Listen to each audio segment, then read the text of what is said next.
Hello students. So in last video we have studied about New Economic Policy 1991 and in this video now we will see the impact of government policy changes on business and industry. Means what changes took place.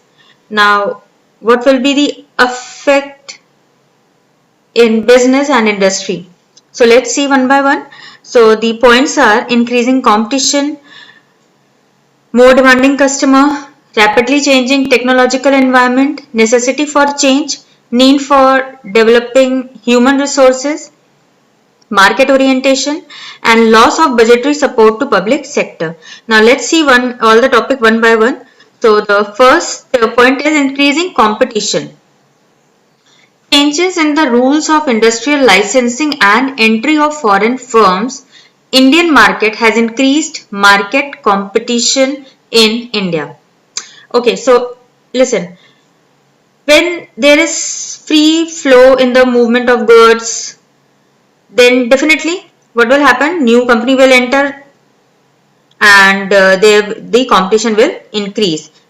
When the new company, because these licensing policies were easier, then due to globalization, free flow of things were possible, movement of people were possible, new company can enter your market. So because of these things, the competition increases. Then more demanding customer, well informed customers are more demanding. Increased competition in the market gives customer wider choice of quality products at reasonable price. So student, now when we talk from the point of view of customer, then now after new economic policy, new companies with new products and more improvised products they are with coming now, and being a customer now we have wider choice in terms of goods and even in terms of prices also. So when you are having more choice, definitely you will be more demanding. So this was one of the reason which give give you this point that more demanding customer will be, because now the customer are having more, the customer are having wider choice. Then the next point is rapidly changing technological environment. Increased competition forces the firms to develop new ways to survive and grow in the market. When more foreign company will enter Indian market, then they have done lots of research work in that field. Then they had more emphasis on technologies.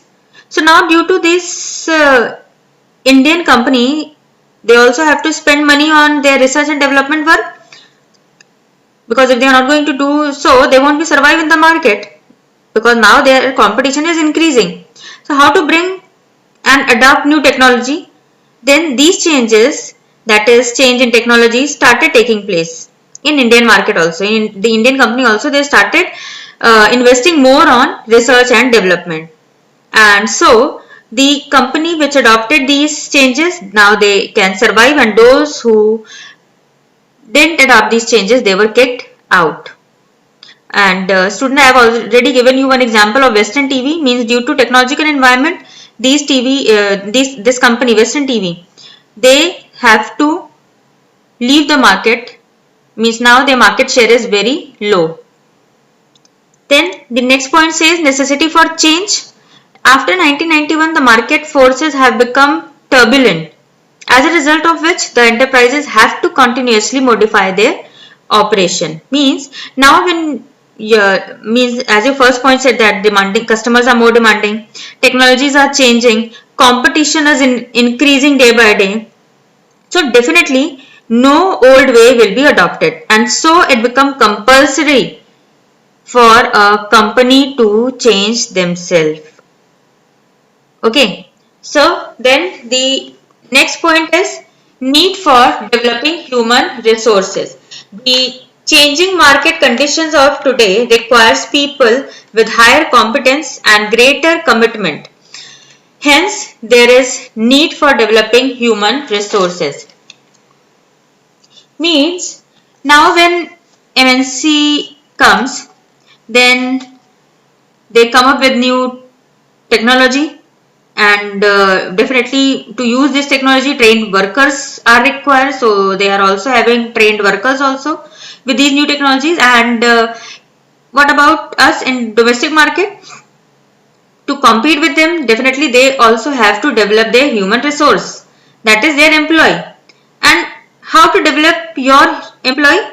That is by giving them training, because if you are bringing new technology, new policies, but you are not training your manpower, you are not developing your manpower, then all will be wasted. And because these humans are the actual who is going to work for your company, so human resource, development of the human resource was a must. Then the next point is market orientation. Earlier firms followed production oriented marketing operation. Today firms produce those goods and services as per the requirement of the customer. Students, there are two concepts of marketing, that is selling concept and marketing concept, and these two concepts we are going to study in this business studies part B of marketing.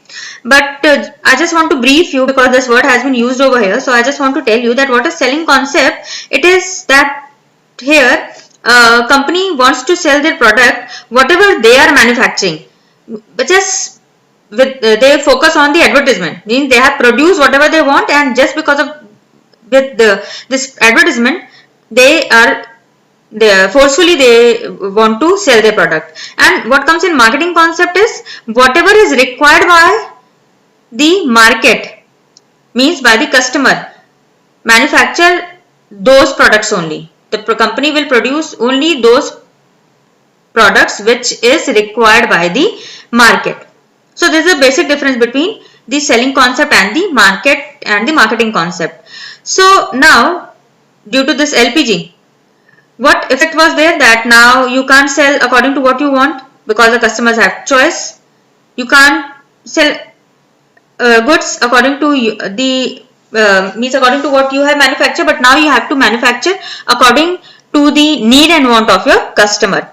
That is, now you have to emphasize on customer satisfaction.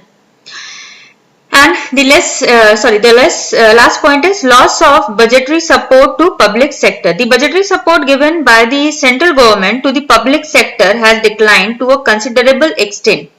Thus, in order to survive, the public sector have to be more efficient, generate their resources and and profits. So, student, in privatization, I have told you that through this disinvestment, the participation of private sector increases and public sector decreases. Earlier, before 1991, when public sector can't work properly or were running in loss, then government have to give budgetary support to public sector, and due to this, government's burden increase.